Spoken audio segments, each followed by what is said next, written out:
Analysis of implementation of the tobacco control policy in Kenya. Now, the objectives of the Tobacco Control Policy 2007 was to prevent non-smokers and people under the age of 18 from using tobacco and protect them from second-hand smoking, protect tobacco consumers from misguided incentives to use tobacco and alert them of the risks, research and disseminate information to the public on the harmful socio-economical, environmental and health effects of tobacco, eliminate illegal manufacturing, smuggling and the trade of tobacco, advocate for tobacco farmers by suggesting that they use other crops, and create quit tobacco programs and rehabilitation centers for tobacco consumers. Now, justification for analysis of implementation. Why did we do the analysis of implementation instead of doing others?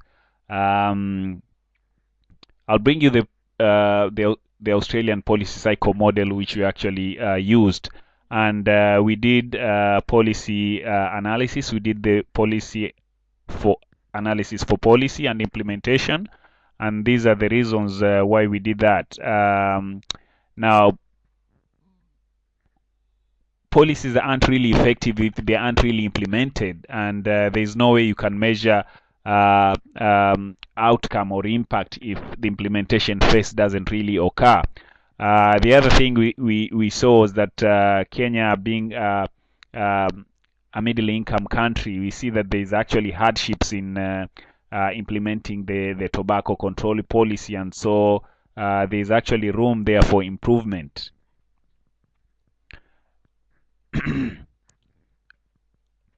Now, this is the analysis. Protection from second-hand tobacco, protection from second-hand smoking and tobacco use, prevention. Now, in the government areas and office buildings, which have actually been declared smoke-free zones, actually that seems to be enforced. However, you see that entertainment areas and hospitality places, they aren't really smoke-free zones. Even if the signage and smoking areas, really you can't find like a particular area where somebody can go and smoke. Now, the mass media campaigns, the research and information to the public, and of course also the training of enforcement officers have actually been done. However, it's really not sufficient because, as you can see, hospitality and entertainment areas aren't really complying with the rule. Promotion and advertising and sponsorship of tobacco by, of course, tobacco companies. Direct advertising and promotion, of course, and sponsorship, which we call TAPS, TAPS, has actually been banned, but you can see there's like indirect advertising and promotion that actually occurs, which is actually subtle. You can see there's a kiosk that's been painted by all these super much tobacco. I mean, these are kind of cigarettes. That's actually a national celebration there, as you can see many people, and you can see British American tobacco there. They're actually matching with their flag, so that's not really good. Now, labeling and packaging of tobacco products. The health warnings on tobacco packaging is only in text, really. There is no pictorial health warnings like the one we see here in Australia, and there's actually no system for monitoring tobacco industry activities, really, and that's really not really good. And now, the enforcement of tobacco control. We really couldn't find a clear mechanism of coordination between the various power actors at different levels of government and enforcement officers at the ground level. And this is, we mean like the school system or the religious leaders. There's also insufficient funds for human resources that actually are supposed to do this enforcement. And there's actually no mechanism for monitoring tobacco control interventions.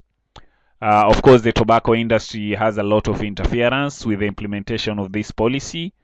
And this is, of course, largely because, I mean, they give revenue. I mean, they create some revenue for the government. Now, the other part is there's no actually clear policy on what is actually interference by the tobacco industry, as we saw in those pictures before there, and therefore the industry is happy to do some subtle advertising, sponsorship, and that kind of thing.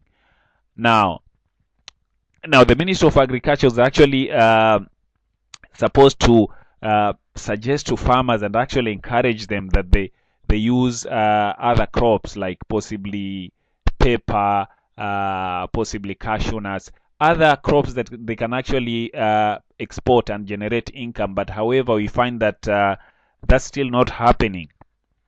Now, tobacco quit strategies. Um, Health professionals still aren't really adequately trained to offer the advice, and there isn't actually guidelines or any policies about the quitting strategies. And of course, people who want to stop, let's say, smoking have to use their own private means, possibly buy some nicotine replacement therapies from the pharmacies. And there isn't really a quit line for smokers, and they actually have to use the one that's provided for by the government through the National Drug Control, which actually, I mean, involves many other drugs as well. Now, the illegal trade and smuggling of tobacco products, that still happens. The Kenya Revenue Authorities actually put in some measures, however, because I mean, because of porous borders, that still happens now and again. Now, it was also to prevent people under the age of 18 from buying tobacco. And however, you see that children actually go and go purchase these things, and no one actually asks them for identification. Of course, this makes it dangerous, especially in schools. Now, taxation and pricing. The Ministry of Finance was actually supposed to increase the price of tobacco, of course, sustainably, so that, I mean, they match those that's actually recommended by the World Health Organizations. Um, but that's really still not happening. Of course, the tobacco industry interferes with that. And so these are the recommendations, really. There needs to be better coordination, and of course, need to be assigned rules. Human resources, more funding, needs to be clear policy to inhibit tobacco interference, I mean, by tobacco industry. There needs to be better monitoring of the interventions as well. Now, the consequences of floating the rules, or rather the act, those ones have to be enforced. And increased taxation as well on the tobacco companies as well, to discourage people from purchasing, I mean, tobacco products.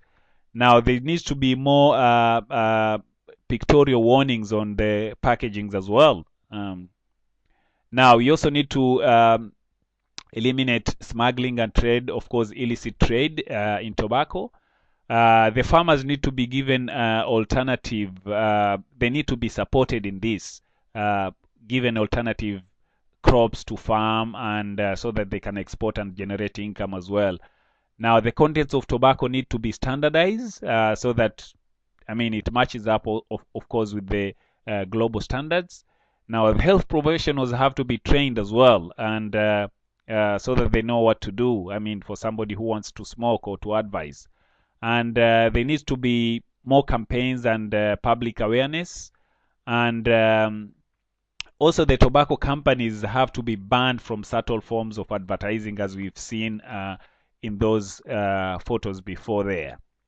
And that's actually, I would say that's about it.